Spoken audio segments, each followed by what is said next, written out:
Everybody, and welcome to this session, which is going to be dedicated on the European economic security strategy. And I'm very happy to have a panel of distinguished speakers with me today. We have Denis REDONNET from the DG Trade at the European Commission, who is joining us online and who's going to give us a glimpse into the European institutions and how they think about the economic security strategy, how they came up with that. We also have Elena SUAREZ from Business Europe. She's a senior advisor at the International Relations Department at Business Europe and is going to give us her insights about how companies cope with this economic security strategy. We also have among us Sébastien, who's a senior associate at the Ifri here, and who's also at the Conservatoire National des Arts et Métiers here in Paris, and he's also a member of France's Council of Economic Affairs. And we have Yanmei here, also he's a geopolitical analyst at Gavekal Research, and you've also previously worked on the Asia Pacific and also on Chinese influence in Africa. And I'm looking forward into your insights in this discussion as well. So we'll have a discussion of about 1 hour and 30 minutes. And the speakers will have the opportunity to present their insights, and this will then be followed by an exchange and by questions with you, with the audience. John will look at the questions that come up online, and here in the room, please give me a sign if you want to also ask questions. So perhaps I would like to start with Denis REDONNET.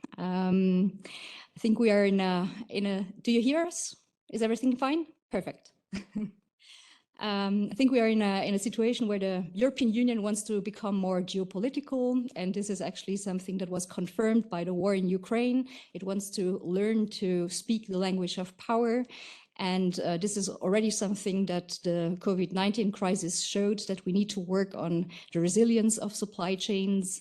And within the European Union, the open strategic autonomy was something that the EU came up with in 2020, and that shaped the trade policy. So it's about strategic autonomy, but it's also about being open. In 2020 as well, the industrial strategy was launched in the European Union, which was then updated in May 2021.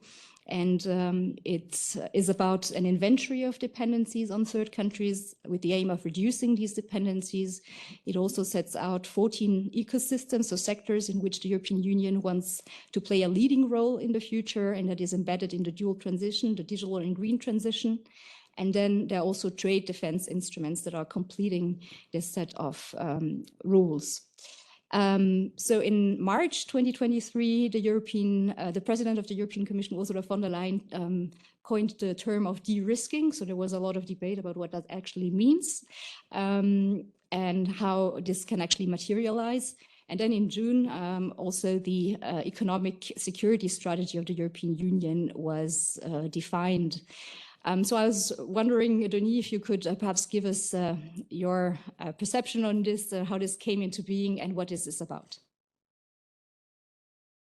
Yeah, sure. Happy to do that. Thanks very much for having me online, unfortunately not with you physically.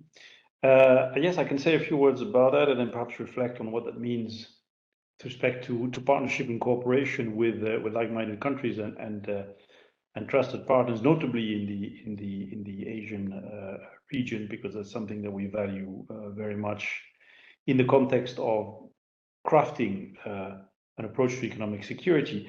Look, I think all this reflects the fact that there is a recognition, not just in Europe, but in many jurisdictions, that there has to be a sort of partial shift in paradigm in our international economic relations from what used to be very much geared towards pure efficiency to introducing in those linkages on trade, on investment, a dose of resilience, I think that it is a reflection of the fact that we realize that there are and there can be a number of economic dependencies which have the potential to be weaponized when these interdependencies in particular are asymmetric.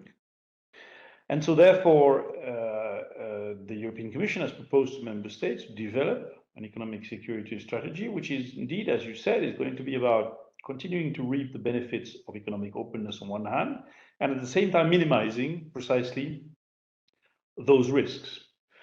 And so, yes, in a way, the economic security strategy is our de-risking the strategy. It's country neutral, which is going to look at risks on a broad basis. We have to be clear that it will involve the question of de-risking some dimensions of our relationship with China.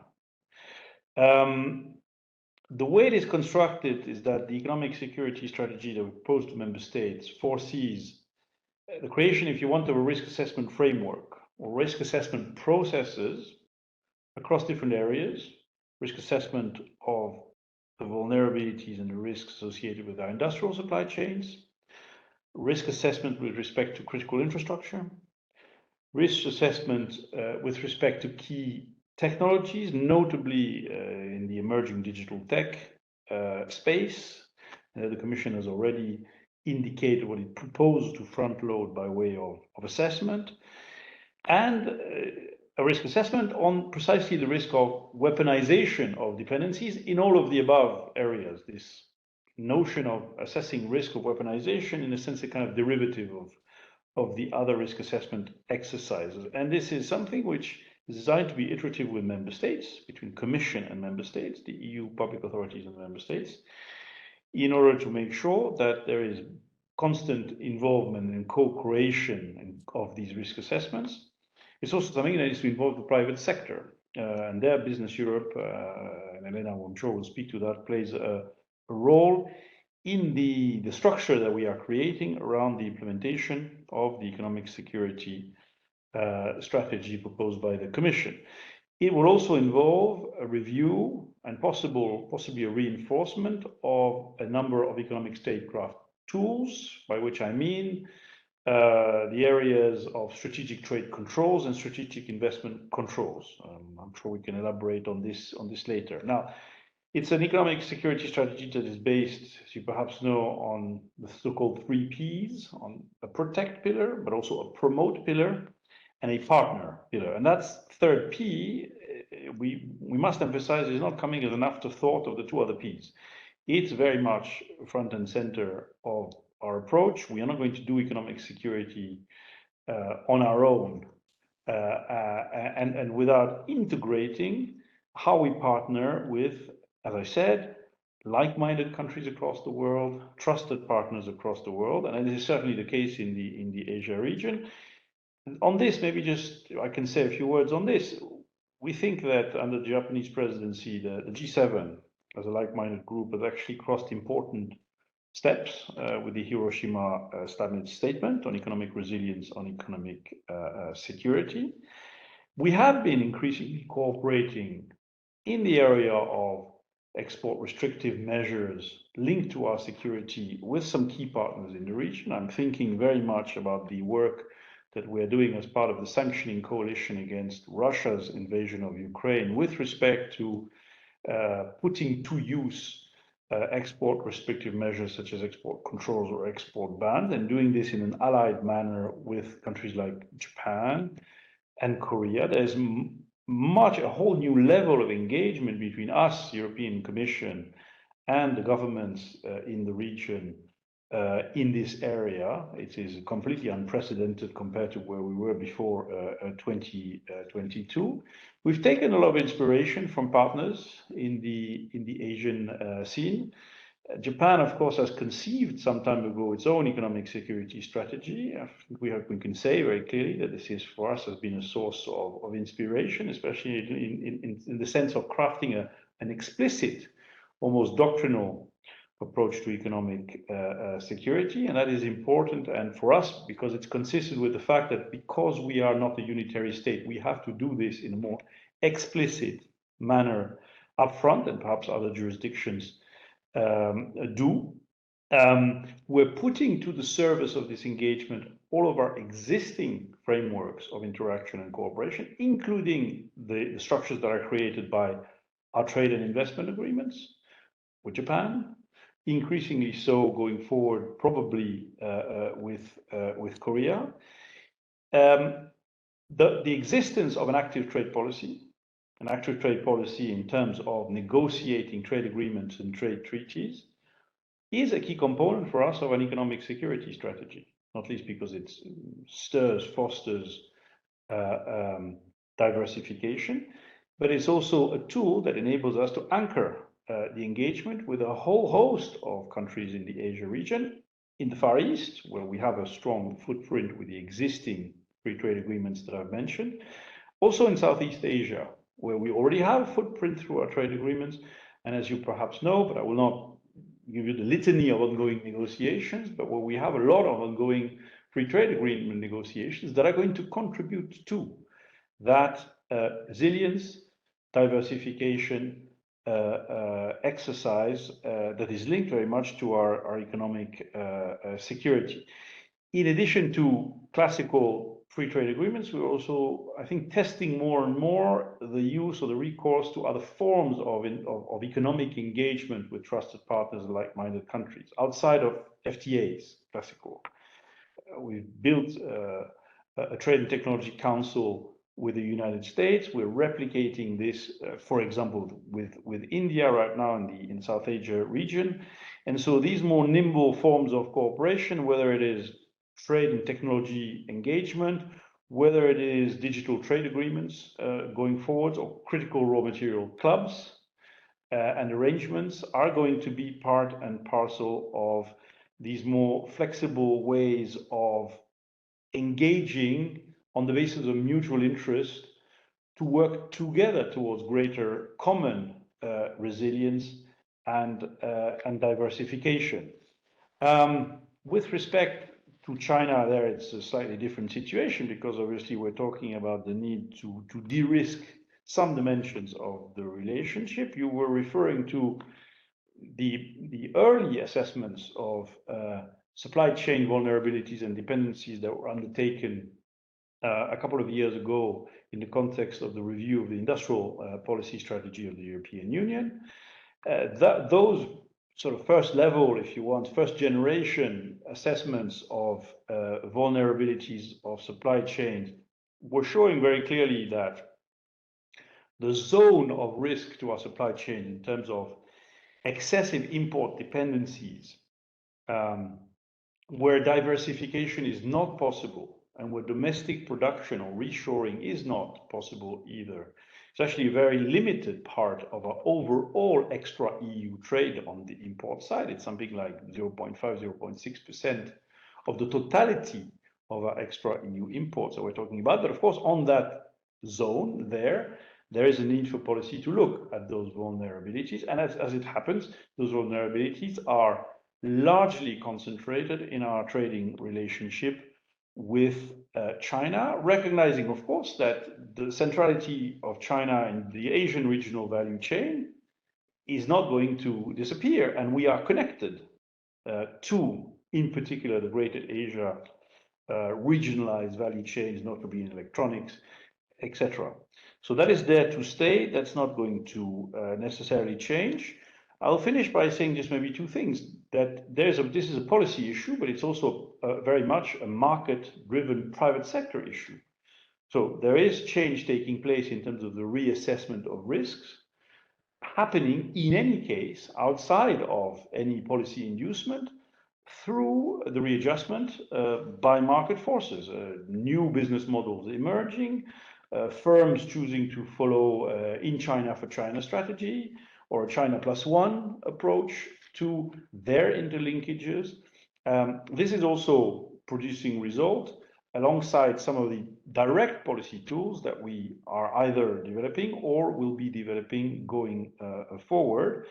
And I will finish by saying that underpinning all this, by the way, we are not forgetting that our economic security strategy is underpinned by also a global rules-based trading system. that we are keen to preserve. It is part and parcel of our economic security. It's a guardrail against some of the adverse phenomena that we have been confronting and are leading us to develop an economic security strategy, for example, weaponization of some of these dependencies. And we will, in the context of economic security, continue to invest also in these broader guardrails in which we want to work with close allies and trusted partners, notably those in the Far East or broader Asia region. So I hope maybe that gives you a kind of a little overview of where we're coming from on this. Thank you very much. Perhaps a follow-up question. In October, there were these critical technologies that were defined: AI, semiconductors, biotechnology, and quantum. And I was wondering whether you could tell us how the European Union intends to protect itself in these regards. So what are actually the aims of defining these critical technologies? Is it to restrict the export of these technologies to other countries, or to control the investments in these technologies in other countries, or is it also to protect the European market from investments from abroad? And is the narrative a security-driven narrative, or is it a narrative also that is broader, that takes into consideration the EU's competitiveness in these technologies? Well, you're right that the Commission has proposed to member states in the area of tech to front load the risk assessment process on some of these technologies. Doesn't mean that we're not looking at other things, but this is a proposal in the sense of prioritization of that risk assessment process that I've indicated. And then out of the risk assessment process, a number of tools can be applied, either on the promote side or on the protect side. This is not prejudged by the selection of these technologies. In any case, there are things that are happening in some of these sectors in terms of the protect side. There's evidently the emergence of new export controls, for example, in these sectors, where the EU and the member states are technology holders. So our approach is going to reflect also the environment around us. But it doesn't prejudge in any way which of the tools and what is the sequencing of the tools that are going to be applied as a result of this intensified risk assessment process on key technologies. Okay, thank you. I'd now like to turn to Elena SUAREZ. I think we already saw from the previous discussions today that companies are increasingly getting into the crossfire of Sino-American rivalry, and companies like the Dutch semiconductor producer ASML, rings a bell, is a particular concrete example in that regard. And I was wondering if you could give us the perspective from European companies when it comes to economic security. Yeah, thank you very much, Marie, and thank you very much for having me here. It's a pleasure to be here today among distinguished speakers. So I will give indeed the perspective of the European industry, and perhaps 3 points. First, how the geopolitical context is perceived by companies, what are they doing about it, and then our perception on economic security. So starting, indeed, the topic of economic security is now the topic of the hour in Brussels, as you all know, but also for companies. Geopolitical risks, diversification, and economic security are now top topics of discussions in the board of companies. And I will not go through all the disruptions and crises that we have lived through in the coming years: US tensions, then the pandemic, the war in Ukraine, energy prices increase, inflation, etc. But of course, these disruptions have been an eye-opener for companies, and it has shown also the fragility of modern supply chains, and companies are now focusing on making the supply chains much more durable and resilient. And also, as Denis was saying, this is also a market-driven type of strategy also for companies. And now I would also like to make the point of talking about disruptions and major geopolitical challenges that we are facing. point to the last World Trade Report that was released last month by WTO that analyzed the current state of globalization. And it confirms that geopolitical tensions are beginning to affect trade flows, including in ways that point towards fragmentation of trading relationships, even though it's still premature to talk about deglobalization. But indeed, companies are getting ready for a more fragmented geopolitical landscape that we are seeing in front of our eyes. So what are companies doing about this? Most of them are developing strategies that mitigate these risks. And when it comes to East Asia, the region we are treating today, companies are diversifying mainly through a China +1 policy, as was mentioned by Denis. Some are taking steps to decouple their Chinese supply chains from the rest of the world. And if we look at the last business survey confidence or business confidence survey of the European Chamber of Commerce in China, we see that there has been major shifts. We see that 11% of respondents have indeed shifted their investments overseas from China overseas, and a tenth of respondents said that they have already relocated or plan to relocate their Asia headquarters away from China. Of course, no secret that this comes at a considerable cost for companies, because they need to create divergent systems for China and for the rest of the world. And this means that the overall efficiency brought by global economies of scales is lost. On the other hand, I think it's very important to mention that we also need, and we need to make clear that China is and will remain key for European companies. There are not many countries with industrial capacity and know-how that China has developed over the years. China is present in a number of sectors and dominates a number of global supply chain. I've seen studies that say that it's nearly 20% of global manufacturing trade. So indeed, it's very difficult to reduce exposure to China. And additionally, as it has also been said by the Commission President, not all trade with China is problematic. This is about only 5% or so. So we need to really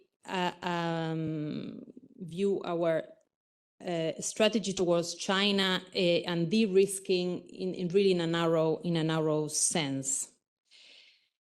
And well, as I mentioned, just to also make the point that China is a leader on many important green and digital technologies, and this is also important for our transformation in Europe. And many companies also want to be in China to profit from the latest technologies that are being developed there. It's also a key supplier of critical raw materials. So these are all reasons why we must continue to engage with China. And also when we design our economic security strategy, to look at European economic interests. We should have an independent China policy and an independent economic security strategy.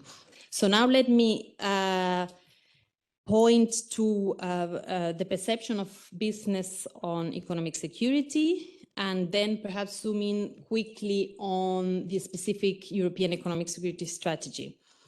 I need to make two important points for Business Europe. The first one is that there is no economic security without growth and competitiveness. For our green and digital transformations, we depend on a successful and competitive industry, and an enabling environment that promotes investments, reduces energy costs, and regulatory burden for companies. And the second thing that is very much present in Business Europe is that there is no strategic autonomy without openness. And I was, excuse me, very happy to hear what Denis was saying, that the partner pillar of the EU's economic security strategy remains very, very important. And that for us is key. An ambitious trade policy is fundamental to mitigate the current geopolitical risks and increase Europe's economic security and resilience through market diversification indeed. I mean, I don't need to remind the audience that in Europe, we are only 6% of the population, 85% of economic growth is coming outside the EU.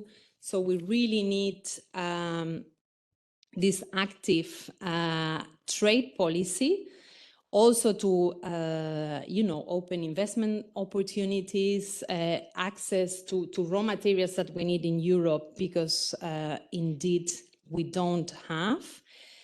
And for that, we have a number of agreements. Some of them were mentioned by Denis, and it's really a pity that some of those cannot be ratified through European Parliament. But we should continue, of course, with those efforts.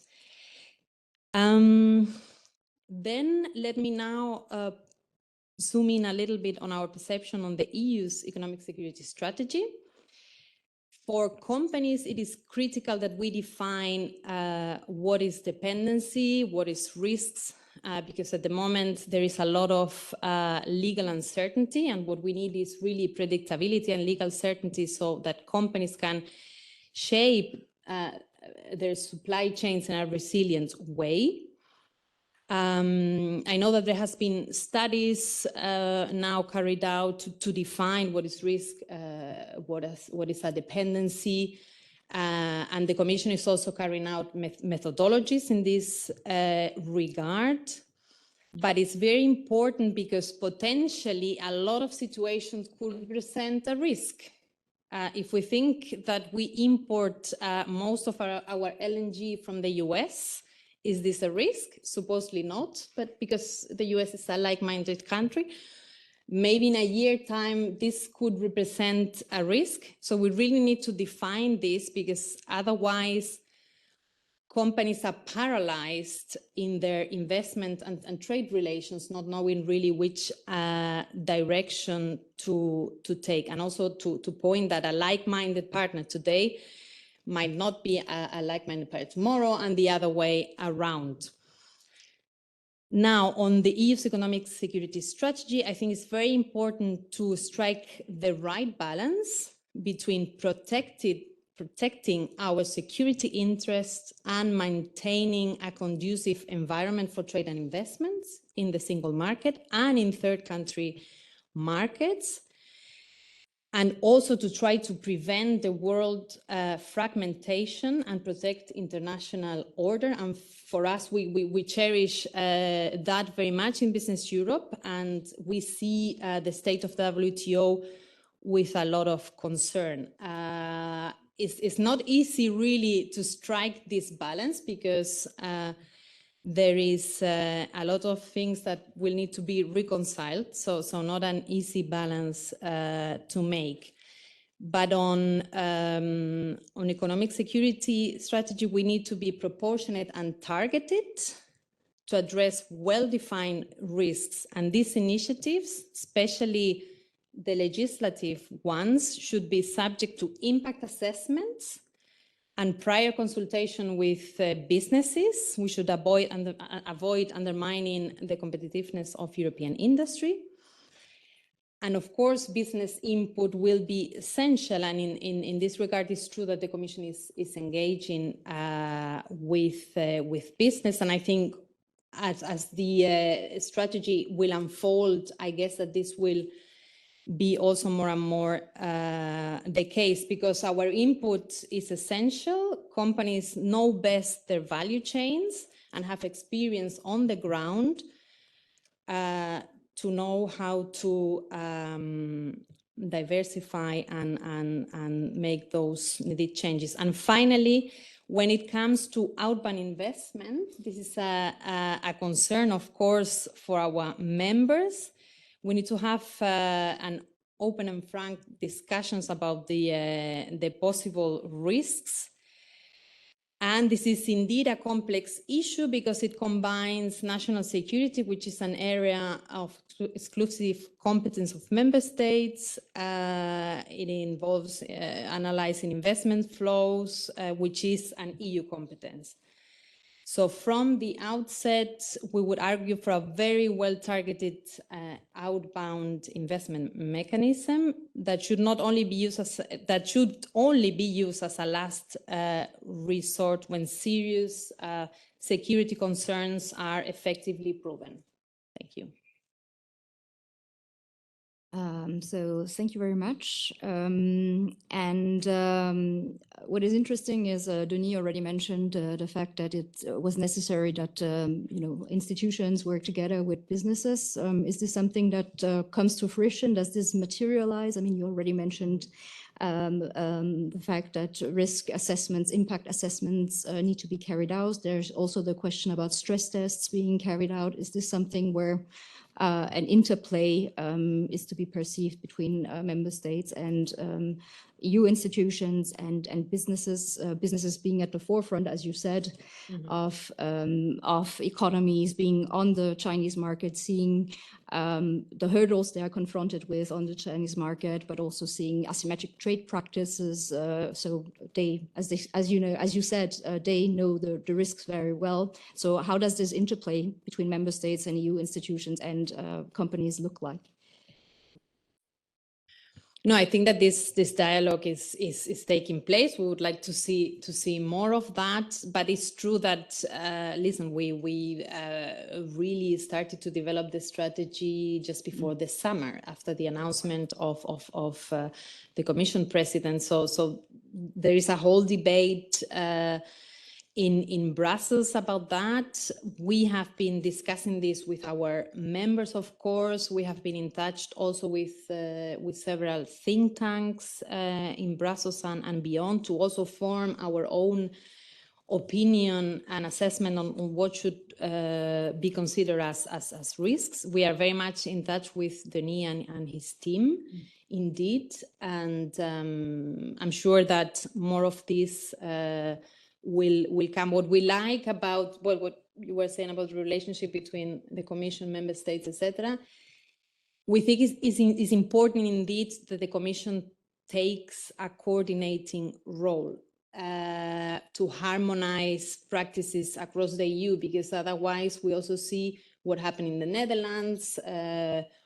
One member state alone talking with the US, of course, is their competence. But I think that indeed we need more harmonization and more coordination that I think can be carried out by the Commission, of course. Mm-hmm. I'd now like to turn to Sébastien Jean. Economic security is a buzzword now within the European Union, as we already saw this morning and this afternoon. It is also in other regions of the world. The G7 meeting in Hiroshima also discussed economic security. For the European Union, it seems to be something quite new. It requires a change of DNA, a change of mentalities. If you take Germany, it is particularly hit by the war in Ukraine and its over-reliance on gas from Russia. With hindsight, this over-reliance was a strategic mistake. So do you see this economic security coming to fruition, or are there also hurdles that you may already perceive? Thank you. Yes. I want to discuss indeed what I see as new in the European approach to economic security, what I see as being special as well in comparison to main partners, other areas. And I'll also discuss challenges and consequences for trade with Asian countries.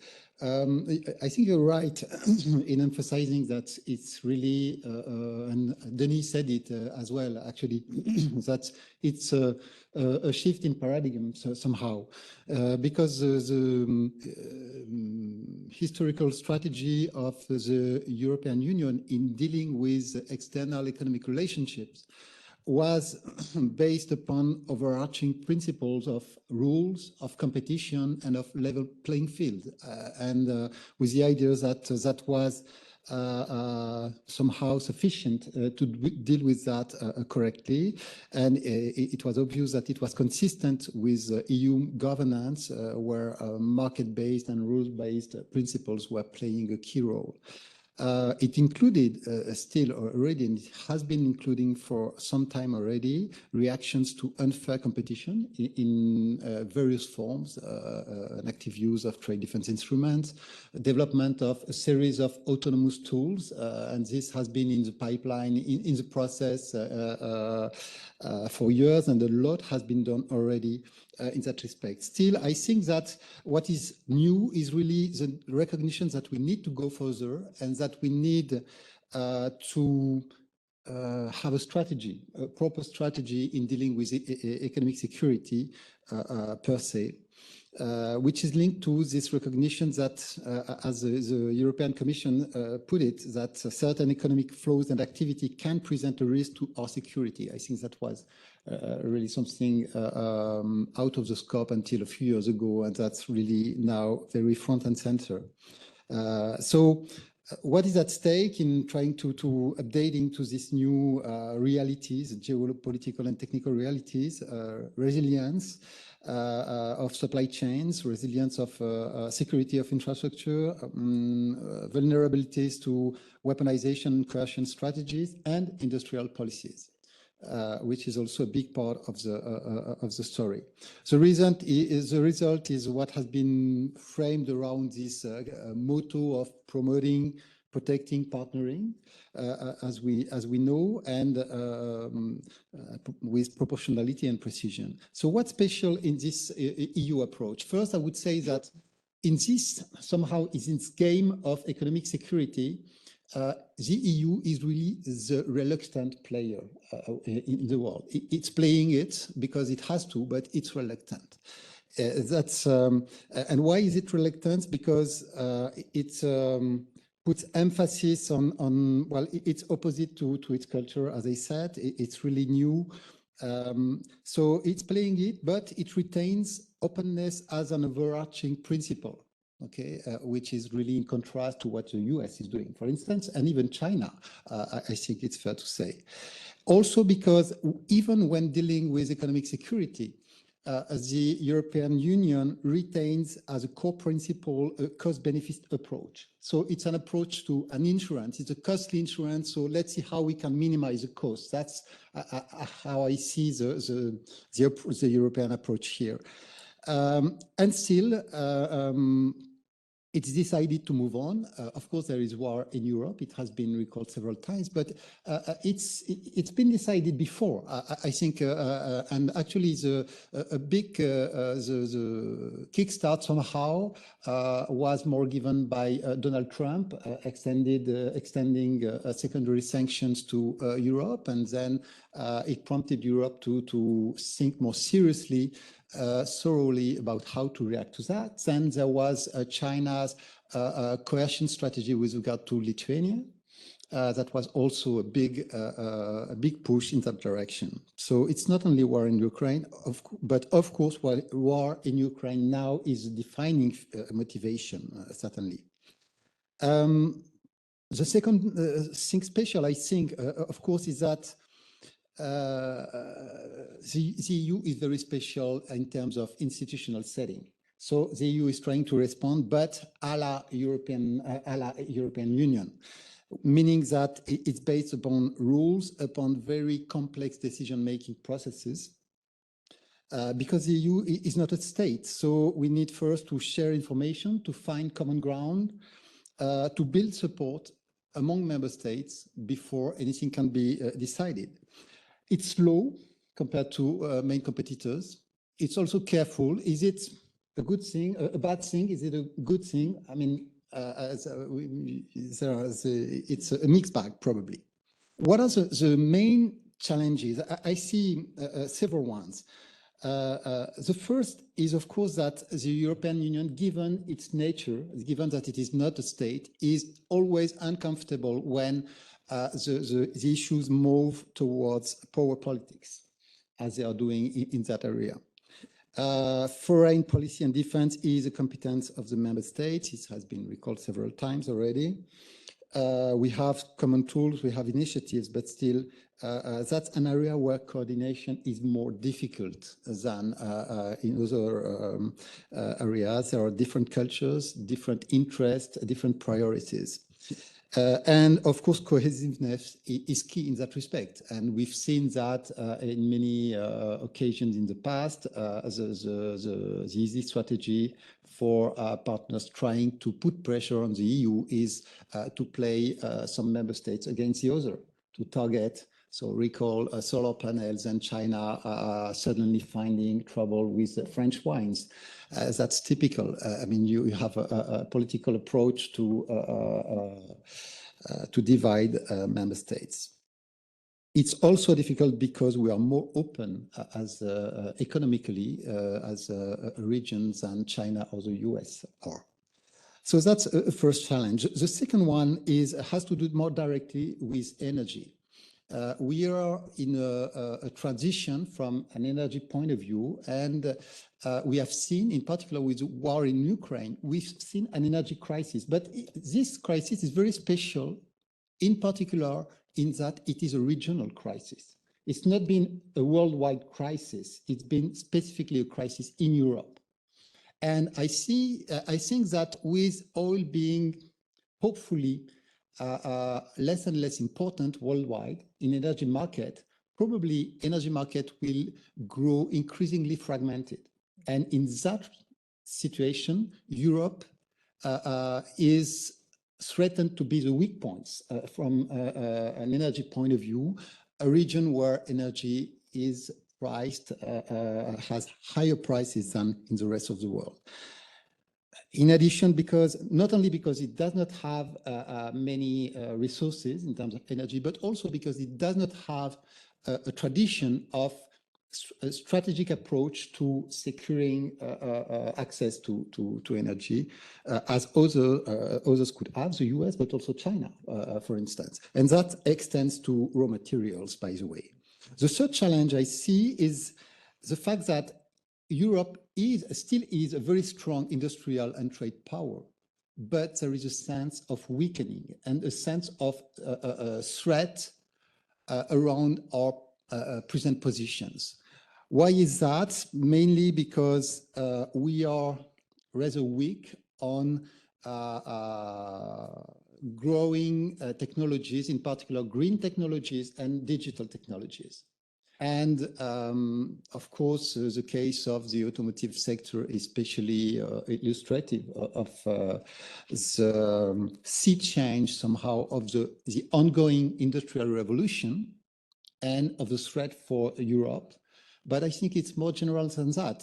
It's also a well-known fact that Europe is very good, is excellent at incremental innovation. It's far less good, it has so far at least, been far less good at radical innovation. And when you are in a process of reinventing industry somehow, as is the case these days, it's a threat somewhat, or at least a concern. Add to that the fact, I think, which is also important, that we are facing increasing imbalances, in particular from China. The increase in China's trade surplus is something huge and destabilizing, and it has been extremely rapid recently. So I don't think we can really think economic security independently from macroeconomic imbalances. Okay, and here we have a problem, I think. Just keep in mind that the Chinese trade surplus in manufacturing products last year, according to Chinese customs data, was something like $1,800 billion. Okay, so the same order of magnitude as French GDP. I mean, order of magnitude, not exactly the same figure, but or 2/3 of that GDP. Fourth challenge, of course, fourth challenge that can be added is that Europe is willing, and rightly, I guess, to be really demanding in the level of consistency with its international commitment. So I think it's fair to say that Europe is probably the big trading power taking most seriously its commitments at the WTO. So it's a constraint. I think it's somehow quite often it's a good constraint, but it's a real constraint, and we need to acknowledge it. And add to that the fact that that Europe also is very ambitious in its ecological transition strategy. So these are a number of challenges. How do they translate for these various issues, various pillars of protecting, promoting, partnering? Protecting actually is a thing we've been already doing for some time. As I was saying, we have been developing autonomous tools. We are beginning, and I won't elaborate behind Denis, but we are beginning to use them and to use them strategically. So I think that's something, that's an area on which we are moving on. The challenge here is quite often political, because it really needs member state support, and it's not always easy. Promoting, well, promoting means several things, but it's challenging because state intervention is divisive in the EU, because the state aid disciplines are key to the single market. It is one of its organizing principles for I think well-known reasons. So we are doing increasingly, the response is trying to coordinate better these state interventions. That's the institutional framework of the important projects, IPCEI. But we don't have the same financing possibilities as the US or even China. We don't have the same ease of coordination in that respect, of course. So I think that the challenge here is to reach coherence between what we are doing in terms of competition policy, trade policy, and industrial policy. So we need tougher protection, probably, to compensate for a weaker industrial policy. We also need smart industrial policy to build upon our tough and efficient competition policy. But it's an equilibrium which is difficult to build. Partnering, well, the EU has been probably the world champion somehow in building FTAs, but FTAs were from a different world, where market access was front and center. So they're not really, I mean, you can, of course, argue, and rightfully, I guess, that they bring significant benefits in terms of diversification of market access in particular, but they are not designed to secure access to raw materials, for instance. Okay, so there is an adjustment in process. There are provisions in recent agreement, but these provisions are deal with refraining from imposing export restrictions. They are not about the kind of long-term contracts that China is doing. I'm not claiming that we should do that, but it's a fact that we are not doing the same kind of things. And it's a fact as well, I think, that FTAs are not a very powerful response in that area. Very quickly, to conclude, what are the consequences for Asian partners? I think they are important, and in particular with our partners in Northeast Asia, because we share political values, we share the support for rules-based openness, and we also are areas with influential cutting-edge technology producers. So as such, I think both areas converge in their interests, probably in some of their approaches to economic security. And they have an important role to play somehow to stabilize, to be a stabilizing force in this increasing and dangerous competition and confrontation between US and China. So I think they can be really influential, and especially if they manage to coordinate their actions with regard to economic security. Let me stop here. Thank you. Thank you. And you've been mentioning the partnerships with East Asian partners. We already talked about this also this morning, but would you see opportunities there also in battery projects, for instance, with Panasonic, with SK Innovations, building factories in Europe, or would this also mean an additional challenge for the European Union? As you already said, there's also an inner European competition about who's hosting these factories.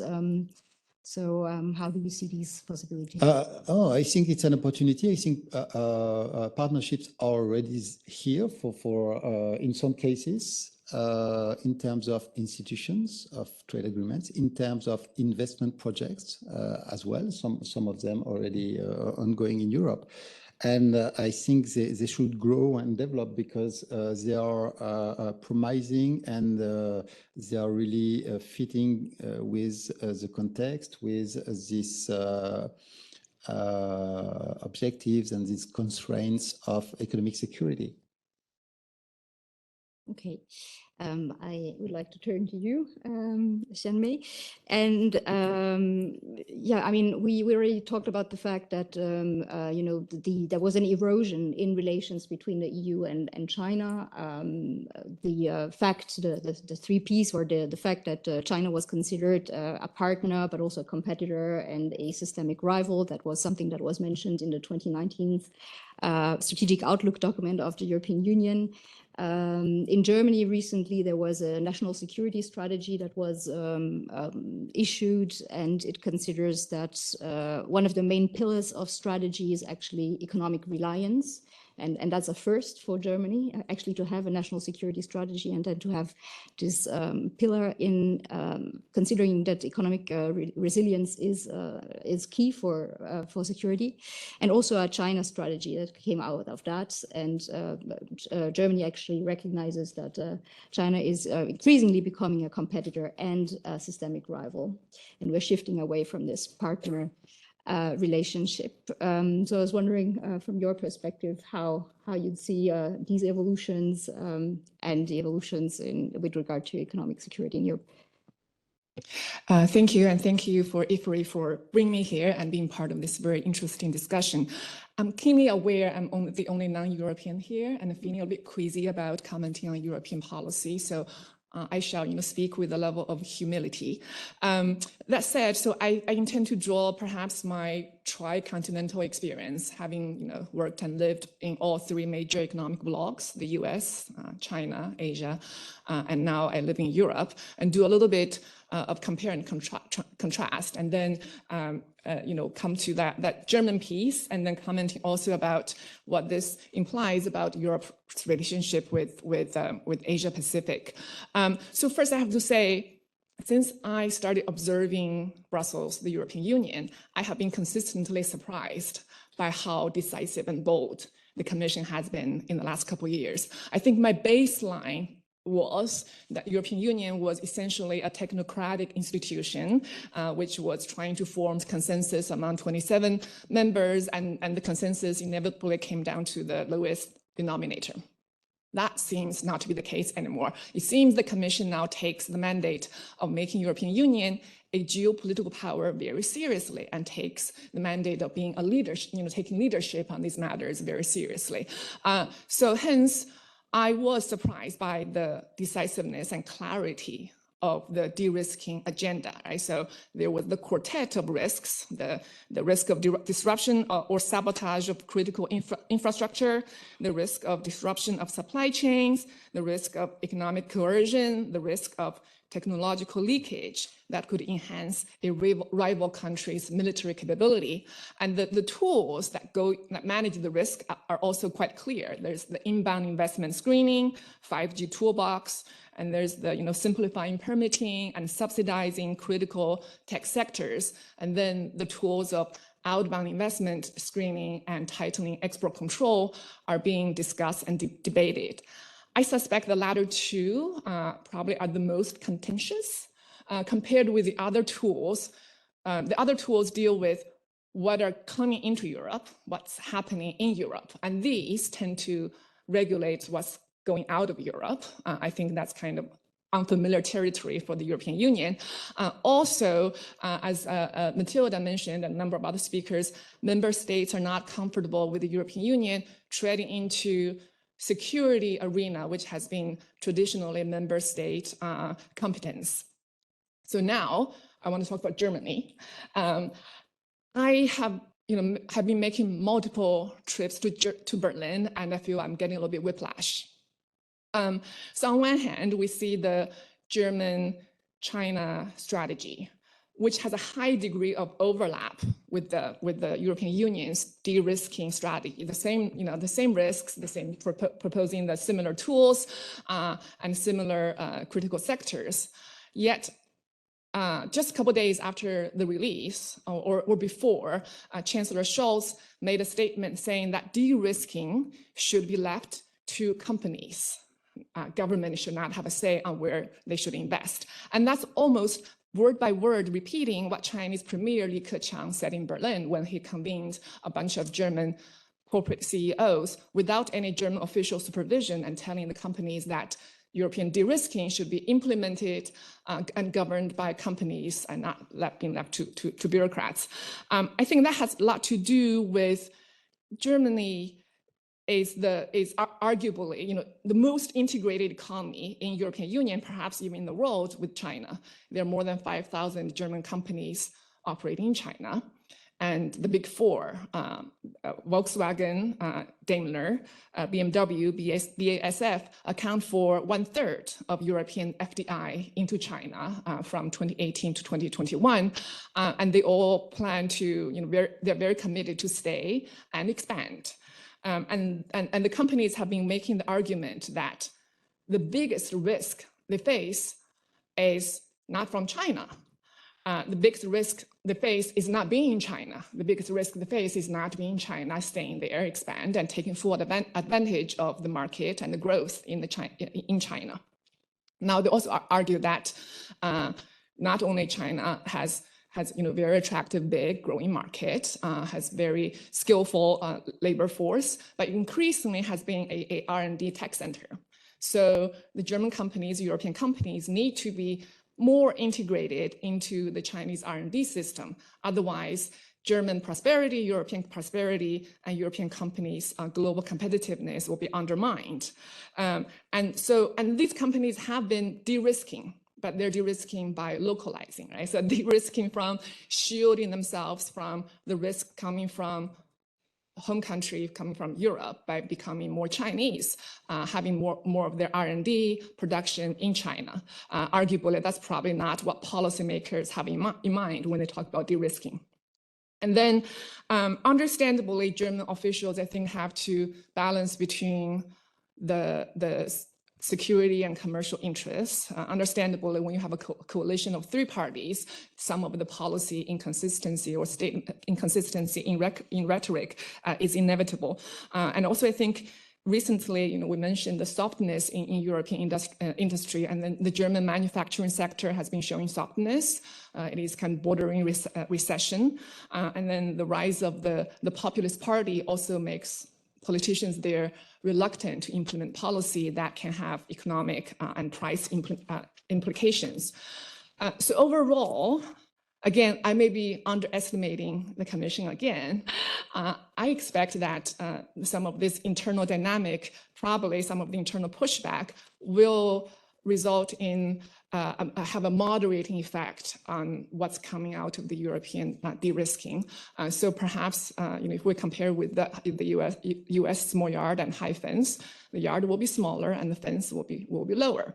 And I think Europe has and will continue to have a moderating effect on the US policy as well, right? So Europe has very effectively walked the US back from decoupling towards de-risking. And then the reality also is, without Europeans' participation, collaboration, whatever fences the US set up will be very leaky. And then externally, I think the difference between the US attitude and European attitude comes down to the two blocs have very fundamentally different relationship with Asia Pacific and Asian countries.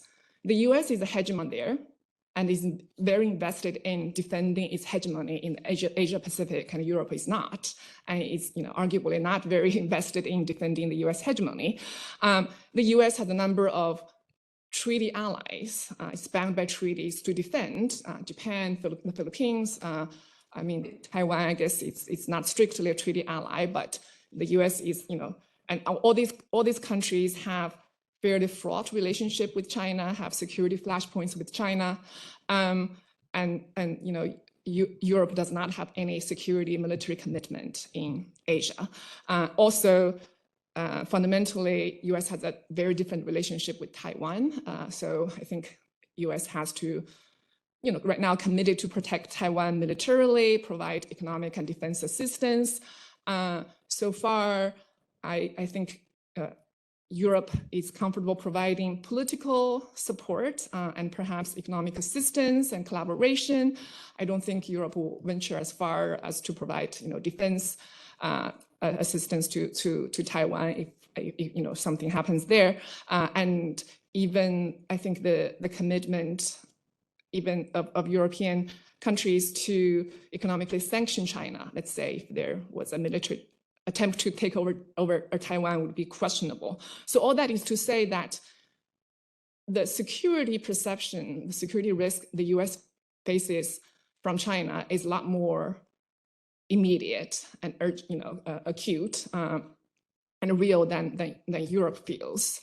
And because of this relationship, the US essentially has a tiered relationship with Asian countries, right? There are the treaty allies, quasi-allies, partners, friends, neutral countries, and rivals. And then arguably from China's accession to WTO to about a few years ago, that tiered relationship for the US got a little bit flattened, and then the commercial trade investment relationship became more dominant. But for Europe, I think Asia was always a lot flatter, right? So Europe has managed relationship with Asian countries predominantly through the lens of trade and investment. But I suspect with the implementation of de-risking, which although will be still a lot more moderate than the US approach, Europe will also have a somewhat tiered relationship with Asian countries. So let me borrow the trilogy of the European lingo, right? The partner, competitor, and rival. So with some countries, the partnership will be more dominant. With other countries, perhaps the rivalry and competition will be more prominent in the management of relationships. I just want to have a final comment on competition.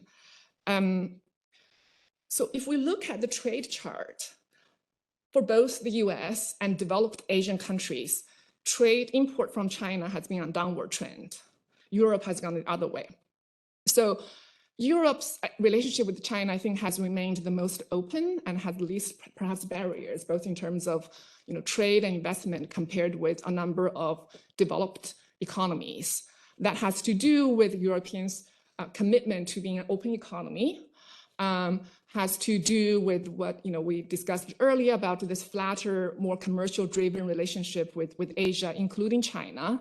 And also, I think, has to do with, until then, European economy has more of a complementary rather than competitive relationship with China. So Europe has not experienced that massive outsourcing, deep deindustrialization, massive manufacturing job reallocation to China as the US has done. There isn't a European rust belt related to economic ties with China. And also with a few isolated sectors and incidences, European industries have not faced fierce competition with Chinese companies in third markets, like South Korean companies and Japanese companies have been facing for years, both in Asia and in other developed countries. But I suspect and wonder, like Sébastien has been saying, if that complementary relationship is now shifting towards a more competitive relationship. That's naturally, because China has been going through, economic industrial manufacturing upgrade. And now the competition is coming to the heart of the European industry, the car sector. I was again surprised by the boldness of the Commission by launching the anti-subsidy investigation, and surprised that that has been followed by preparation for perhaps anti-dumping investigation in steel, aluminum, and perhaps wind turbine. So I wonder if we're seeing the beginning of the European, not just de-risking, but actually industrial competitive strategy. Yeah, so that's a major challenge for the European Union, and especially for Germany as well, the car industry. Also, another question is, how do you perceive the room for maneuver of the European Union? I think it was already mentioned before, as the US are helping, Ukraine in this war with material support, and thus also contributes to European security. Is Europe to be expecting more pressure from the USA when it comes to some of its trade defense instruments, for instance? But also, are there sectors that are, sensitive sectors where the US could exert pressure? I'm thinking of 5G, for instance. I know that Germany is pretty much nervous about that. What's your opinion on that? I think the short answer is yes. On the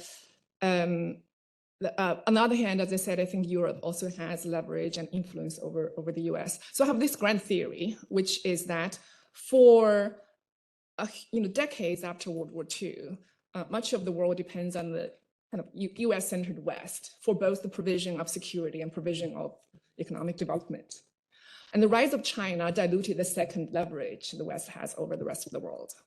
Right? So number of countries, not just in developing countries, but also among developed economies, can get the benefit of economic development from China. And then hence the US lost some of the leverage.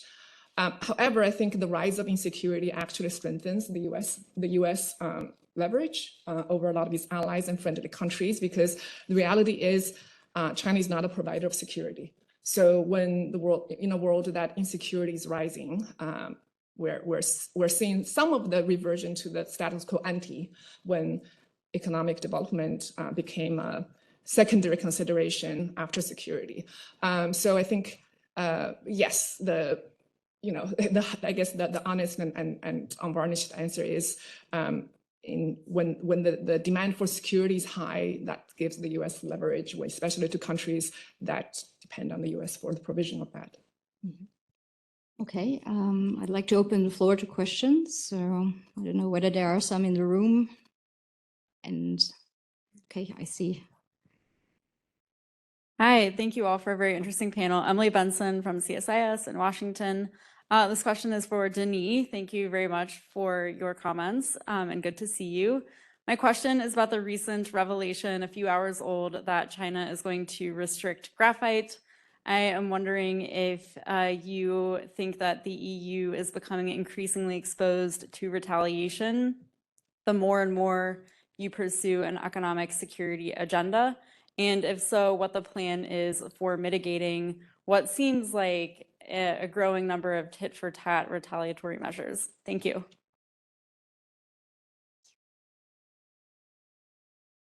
Perhaps we take another question here in the front and here again.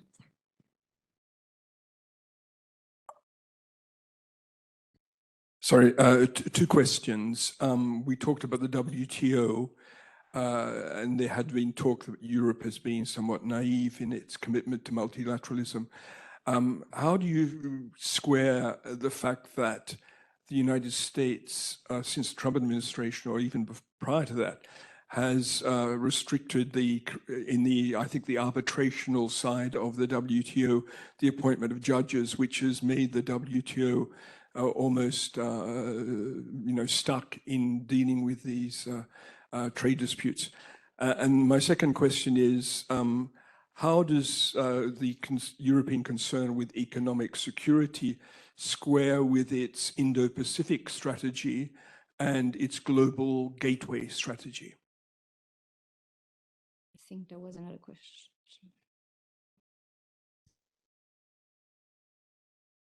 Hi, I'm Christy from Taiwan. I have two questions for Denis. The first is we are studying comparing the US CHIPS Act and the European CHIPS Act. And for the US CHIPS Act, I mean, the original text does not include subsidy or other incentives to key suppliers of fabrication, etc. But however, they implemented, they expanded the subsidy, the scope to key suppliers through the follow-up rulemaking. So I just wonder that for the European version, you also do not have provisions covering key suppliers or key suppliers. So will you do the same to encourage, to cover and encourage more key suppliers together with TSMC to invest in Germany? And the second question is regarding the EU's FTA negotiations with Southeast Asian countries. And for EU, Vietnam FTA, which already entered into force 2-3 years ago. However, for the bilateral investment agreement, we don't see in the future that it's going to enter into force. So how are you going to do with that if for years to come, you still cannot have the bilateral investment agreement coming to force? Thank you. Last question, and then. Thank you very much. I'm glad you mentioned at the end the car industry, and actually I would like to ask you a question about the electric cars. Europe is trying to increase its capacities in production of batteries and the entire supply chain of electric cars. But at the same time, European countries are looking for Chinese investments in battery sector and in electric cars. And I would like to ask you, to what extent do you find it's contradictory, or maybe it's actually supporting our future economic sovereignty in this domain? Thank you. Okay, so I think, Denis, we can perhaps start with you. There were a couple of questions. Yeah, sure. No, I'll try to do my best to reply, but maybe I will abuse just the possibility to reply to questions to also comment on a few things that were said as well earlier by the panelists, because I thought they were very interesting points on which I basically agree, but I think I could maybe comment on some of them to give a view. Let me start maybe simply with the question of retaliation and coercion. I think we cannot base our economic policies on the threat or internalize the threat of retaliation or coercion.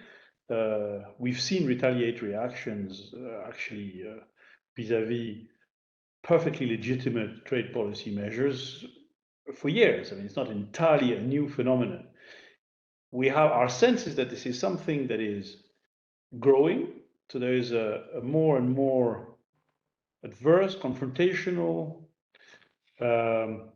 brutal way of interacting in international economic relations between states, to the point where it is leading to something which is, in our view, very specific and has to be clearly defined, which is a coercion. An economic coercion, in our view, is something which relates to a fundamental breach of international public law. It's an attempt through the weaponization of trade and investment linkages for one state to interfere in the domestic affairs of another state. And this is why we consider this is politically, normatively, systemically a very important problem.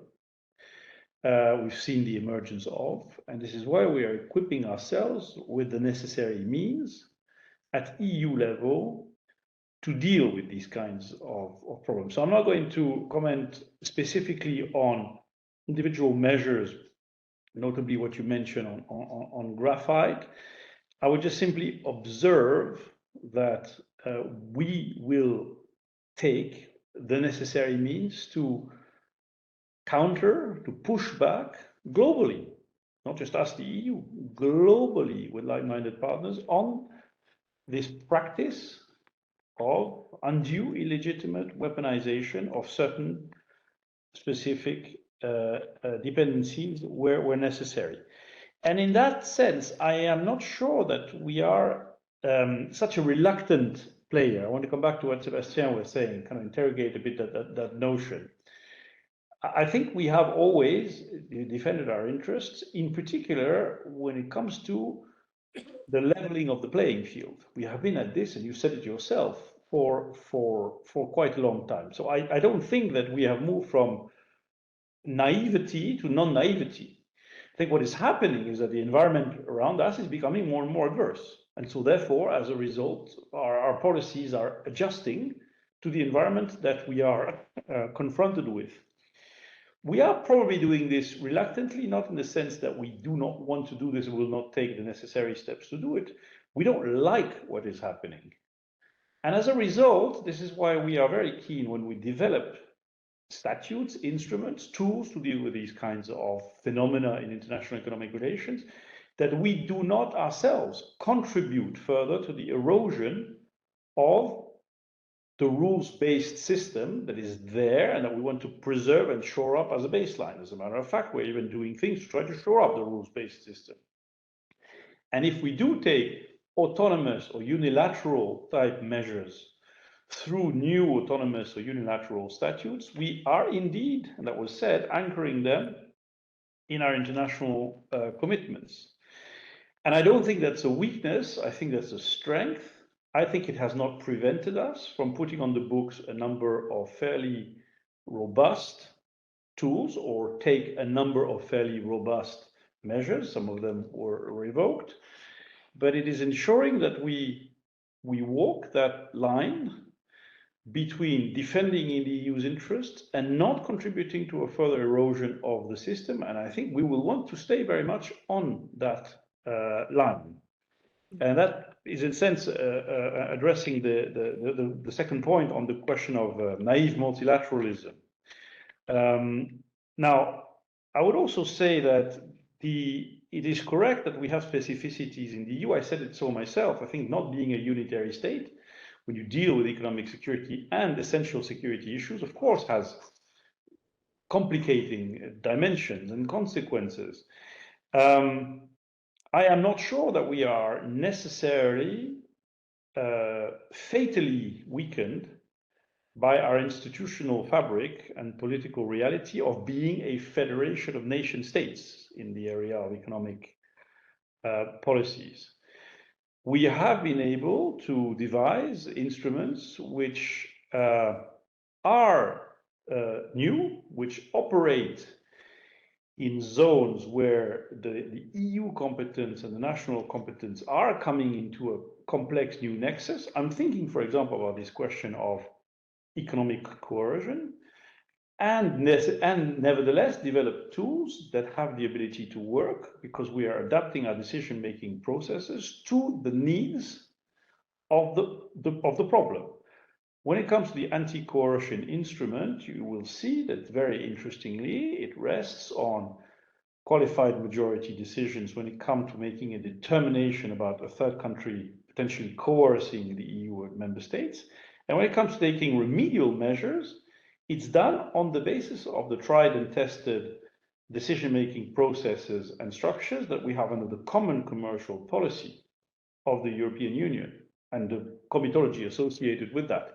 That ensures that these instruments, even though they are instruments that are operated by a non-unitary state, are nevertheless robust enough, in our view, to be credible, and therefore we hope not to become instruments of first resort, but to become instruments of last resort with the necessary deterrence effect vis-à-vis these kinds of phenomena that we're seeing from third countries.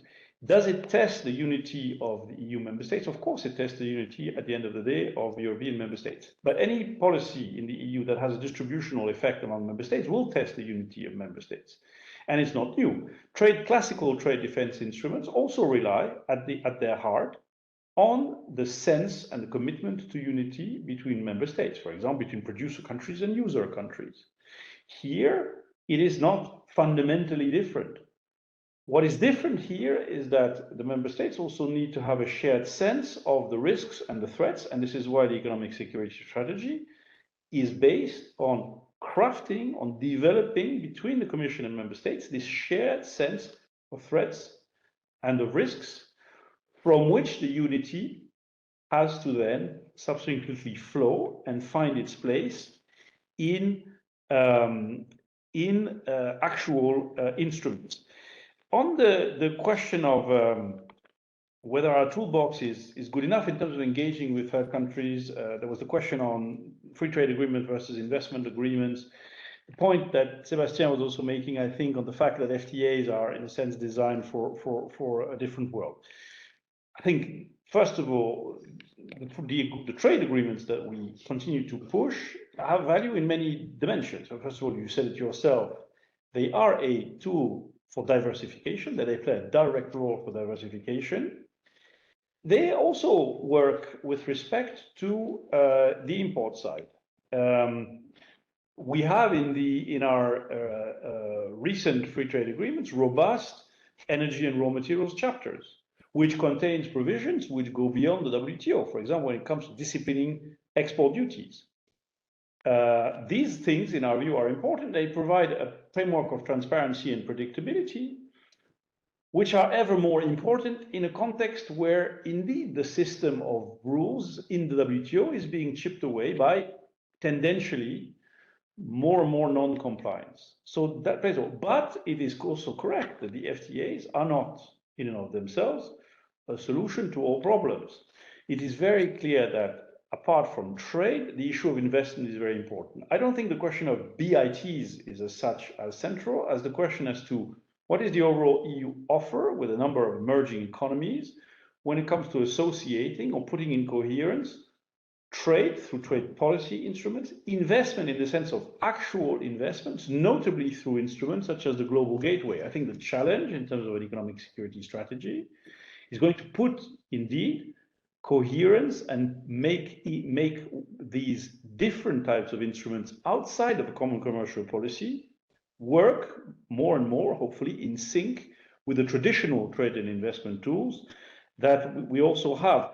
I don't have a good answer for you on the CHIPS Act, because that is really something that is, in a sense, now a question for the co-legislators and not so much in my zone of operation. So I will refrain from commenting on those particular aspects. When it comes to the electric vehicles question, I think it's what Yanmei was saying.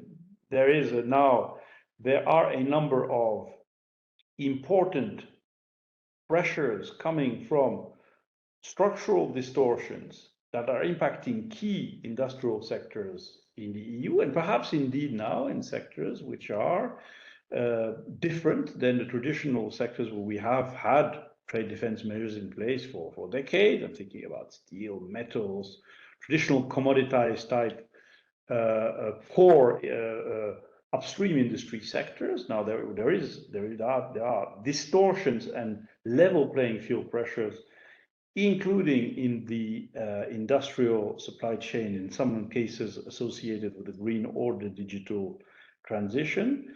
But here, we continue to operate trade instruments, and actually it shows that traditional trade instruments that are anchored in the WTO, anchored in our international commitments, can work.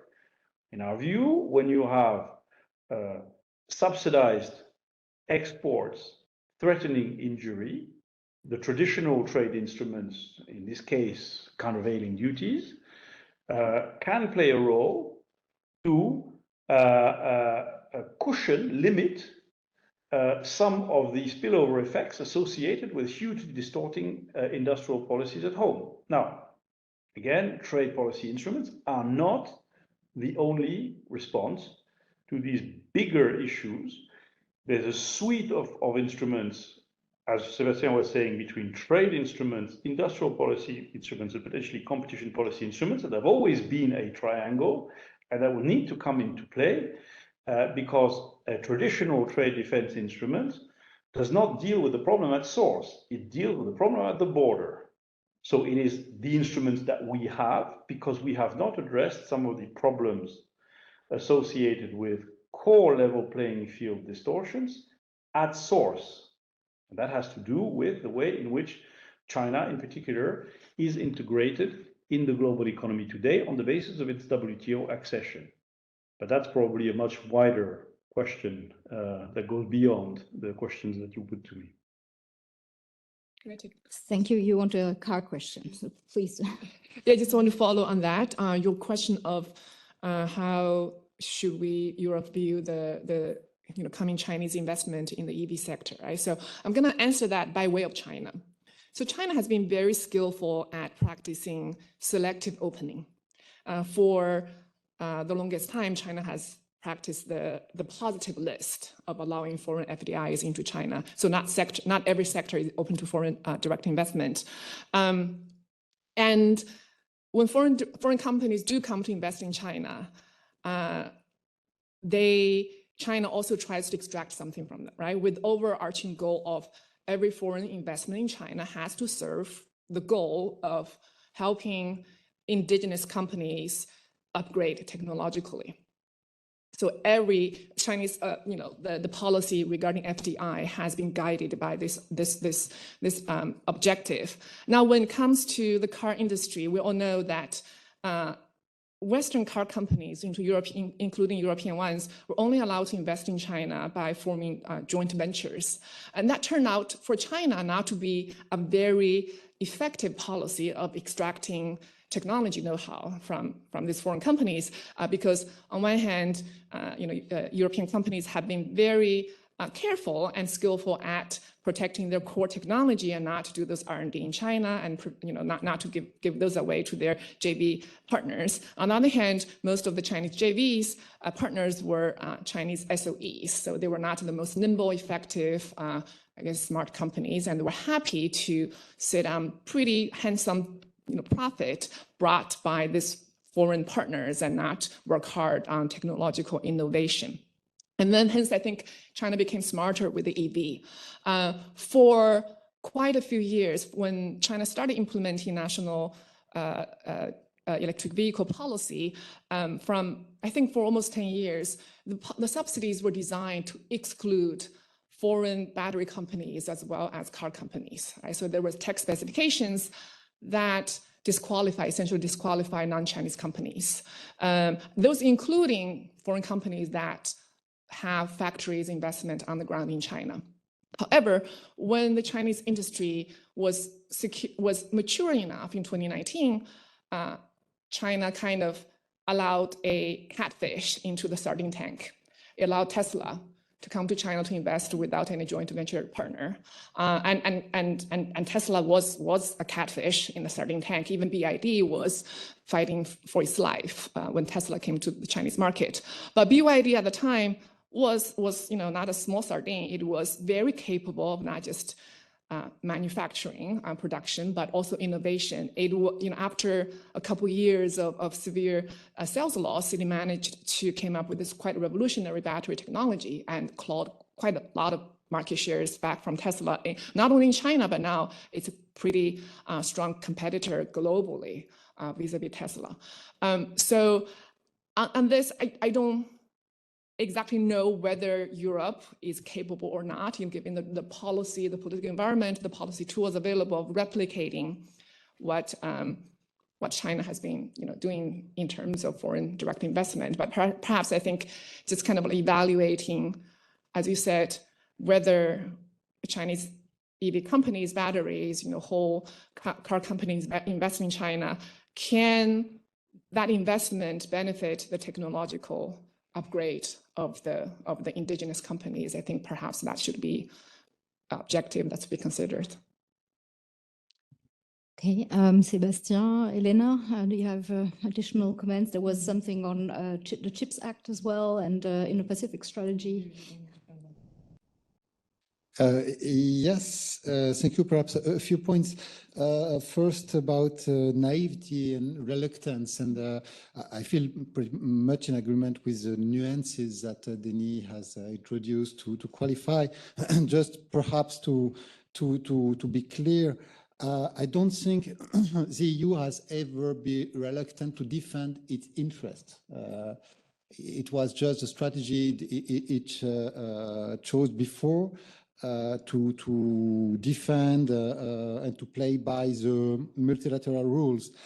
But I think where it is really reluctant is when it comes to mixing political and economic objectives.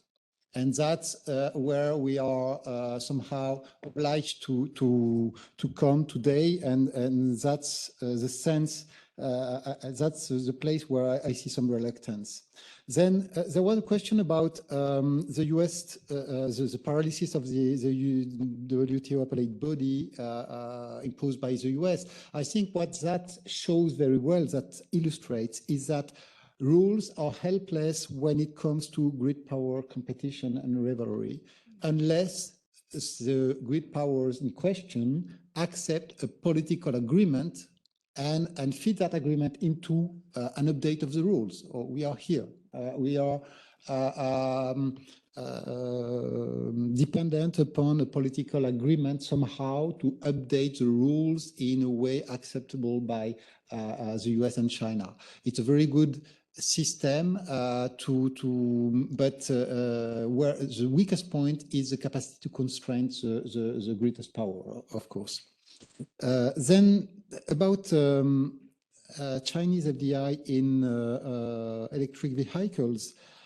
Well, I think what we need presently in Europe is investment, production, competition in the European market. So I don't see a systemic problem with Chinese producers investing in Europe, provided that we use that we check that this is fair competition. We have now an anti-subsidy regulation. We must use it when needed, provided as well that we target at our industrial policies accordingly. I mean, and in particular when it is with specific objectives to support European innovation, for instance. But I don't think that we should see with hostility Chinese producers investing in Europe in that area. Finally, about a free trade agreement, just a qualification here again. I'm not saying that these agreements are bad. I think the danger with free trade agreements in Europe is the tendency ever with European trade policy making of seeing FTAs as the solution. And I don't think here it is the solution. It does not make for a strategy with economic security. It does not mean that it is bad. It's just not up to the task. That's what I wanted to emphasize. Thank you. Thank you, Elena. I think you had 3 quick points. Yeah, I would like to make 3 quick points.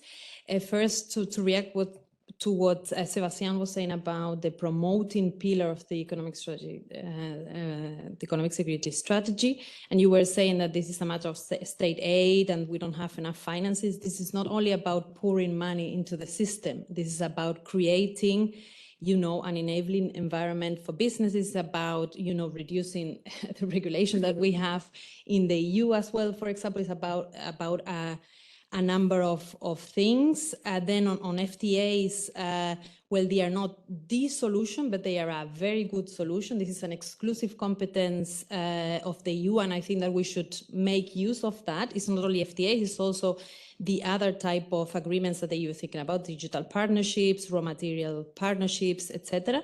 And for us, this is absolutely crucial that we continue with this path. And finally, on the comment that was made about the WTO and if we are naive, etc., I think that we should continue to defend the system and do what we can to maintain WTO. Think that this is the WTO governs actually the relation that we have with our 2 main trading partners, with China and the US. And if we don't have the WTO, this will definitely lead to much more economic fragmentation that we were commenting at the beginning. So we should do our utmost. And as it was, I think, also mentioned by Denis, in our DNA, etc. So I hope that we continue through this path. Those were my comments. Okay, thank you very much. Thank you, Denis, for connecting from Brussels. Thank you, Yanmei, Elena, and Sébastien. Thank you to the audience also for the wonderful questions, and we hope to see you soon at the Ifri.